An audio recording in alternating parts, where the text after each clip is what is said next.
Planning a vacation is super easy these days, thanks to the internet. You can look up prices of hotels, flights, and things to do. But how do you travel cheaply? Here are the top 6 tips and tricks to help you do just that, and it starts with thinking about your budget when choosing where to go. This is because your destination ultimately decides how much money you'll be spending.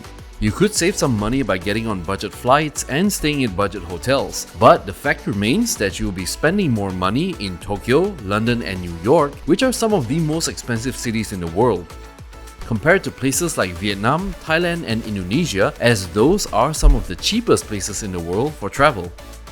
Also, take other factors like currency exchange rates and the country's economy before you pack your bags. For example, as of today, Malaysia's currency is at an all-time low, meaning you get more value in exchange for $1 if you decide to travel there. On the other hand, if the economy of a country is in decline or when there is a recession, prices of goods and services will be higher, so you will spend more money than usual. If you have flexible travel times, consider traveling during off-peak season when crowds are thinner and things get a lot cheaper. For example, winter is the off-season for Greece because the weather is wet and cold, but there are still plenty of things to see and do there. Plus, the experience will be better since there will be very few tourists around, other than yourselves of course. Now that you have an idea of where you want to go, it's time to talk about researching for cheap flights.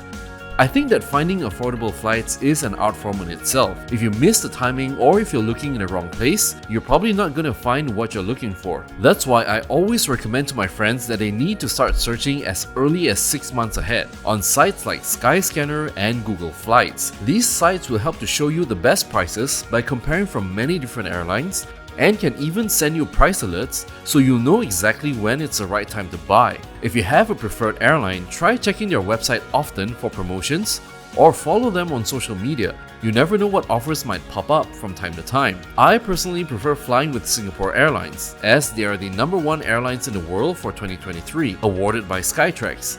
They regularly update new deals on their website, so I always check it when I know I'll be traveling. But how do you know the price is right for you? Here's how to know when to jump on a good flight deal. As a general rule of thumb, you should have booked your flights within 2 months of your travel date.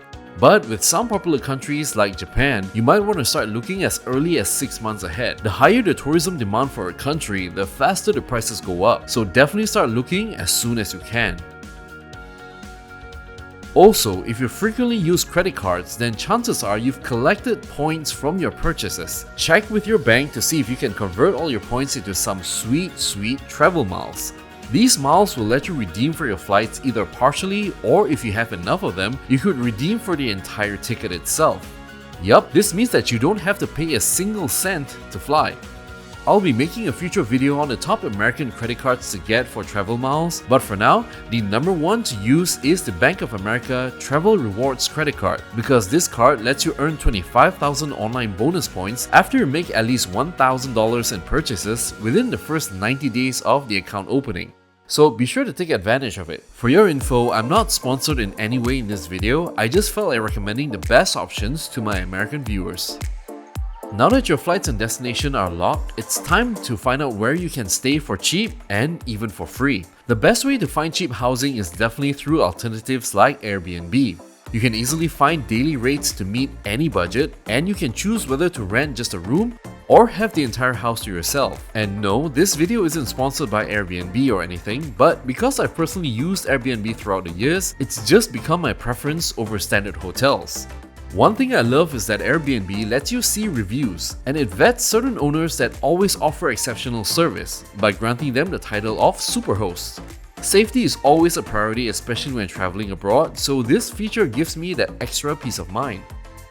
For younger travelers looking for cheaper accommodations, especially in big cities like London, Paris or Rome, staying in a youth hostel is an inexpensive and fun way to travel because of the opportunities they offer for socializing with other travelers. You can find hostels online by doing a simple Google search of hostels in your destination city. Pricing of hostels range by city and country of course, but they can be as cheap as $10 a night. Some hostels offer private rooms while others have multiple bunks and communal spaces. If you happen to be in Tokyo, check out the Capsule Hotel instead, as they start from as low as $18 a night and are very clean with comfy beds and everything else you might need. You can also try couch surfing, where they connect you to a local's couch or sometimes rooms if you're lucky. Woofing is another popular way to travel that's been trending over the past few years. It's an international program that lets you live on a farm for free with shelter and food provided, but in exchange, you have to help out with a few odd jobs and chores around the farm. Now here comes the next question: how to eat well on a budget? Saving money on meals can be difficult if you're a picky eater, so if you're not planning on having expensive meals at a restaurant, then you'll need to be flexible. One of the best ways to save money here is to stay at hostels that provide free breakfast. Sure, it might not get better than eggs on toast, but hey, you can always splurge on something else while traveling, right? When out looking for food, I normally avoid the touristy areas as prices are often higher. I would start asking some locals where they normally go to eat.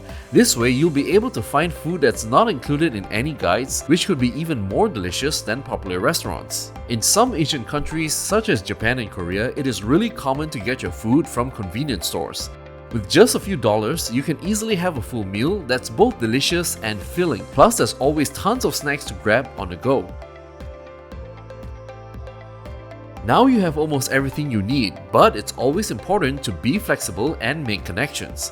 Because you could plan the best vacation in the world down to every single detail, but things can always change. Flights can get delayed, the weather could suddenly change, there are so many things that remain out of our control. So while having a plan is great, it's also important to leave some room for the unexpected. Definitely try connecting with the locals at your destination because it will make your trip that much more special. Try to learn a few basic words in the local language and see how they just open up to you. You don't have to learn any fancy words. Just saying hello, thank you, and goodbye in the local language is often enough to make them smile. Traveling should always be more than just saving money while hitting up all the famous sites in the world. It should also include parts where you connect with people to learn about their lives and see how it's so different from ours. I guarantee that you'll become a better person for it.